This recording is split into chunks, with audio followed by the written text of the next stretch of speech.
بس چل ہی رہا ہے، یعنی اس کی آواز ہی نکل چل ہی رہا ہے۔ تو اس لیے اللہ پہ راضی رہنے کا مزاج پیدا کریں۔ اس نے یہ تھوڑا کیا کہ ہمیں زندگی دے دی، اس کا یہ تھوڑا کرم ہے کہ اس نے ہمیں صحت عطا فرمائی، اس کا یہ کتنا کرم ہے کہ اس نے ہمیں اسلام کا نور اور جمال عطا کیا۔ باقی ہماری ضرورتیں تو پوری ہو رہی ہیں، ہمارے اوپر تو اس کا کرم میںہ کی طرح برس رہا ہے۔ یہ تو ہمارے مطالبے زیادہ ہیں، ہماری خواہشیں بڑھ گئی ہیں، اس لیے ہم پریشان ہو جاتے ہیں، ہم دائیں بائیں دیکھتے ہیں۔ دیکھیے جو جانور ہیں ان کو جتنا دانہ چاہیے ہوتا ہے، جتنا چارہ چاہیے ہوتا ہے، یا گوشت خور جانور ان کو جتنا چاہیے ہوتا ہے، روز اتنا لیتے ہیں اور مطمئن، اور اپنی کچھار میں، اپنے گھونسلے میں، اپنے گھر میں چلے جاتے ہیں، بات ختم۔ انسان کے لیے مسئلہ یہ ہے کہ یہ جمع کرنے کے چکر کے اندر پریشان ہو گیا ہے۔ دنیا کے اوپر صرف دو مخلوقیں ایسی ہیں جو رزق جمع کرتی ہیں، ایک انسان، دوسری چیونٹی۔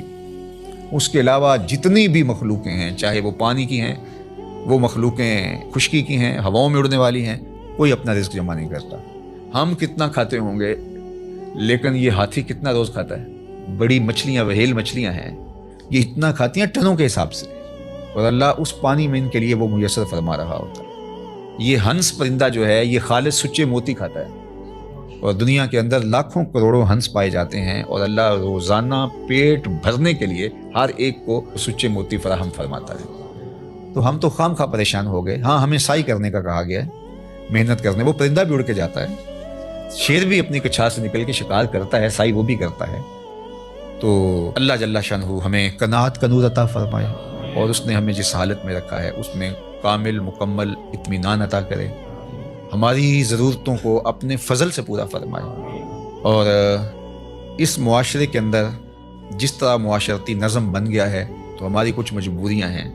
کسی نے بیٹیوں کی شادیاں کرنی ہیں تو ظاہر ہے کہ وہ چاہے بھی کہ میں بالکل سادگی سے کروں، لیکن ادھر سے مطالبے اور بہت کچھ ہیں، ہم اچھی طرح اس کو سمجھتے ہیں، تو اللہ اپنے کرم سے ہمارے لیے آسانیاں پیدا کرتے ہیں۔ لیکن جو بات کہنے کی ہے وہ یہ ہے کہ اگر یہ ساری ضرورتیں ہمارے ساتھ جڑی ہوئی ہیں اس معاشرت میں رہنے کی وجہ سے، تو وہ پورا کرنے کی کوشش ضرور کریں، لیکن اس دل کو قناعت سے خالی نہ ہونے دیں۔ اللہ سے جو اطمینان ہے اس کو کبھی ضائع نہ ہونے دیں۔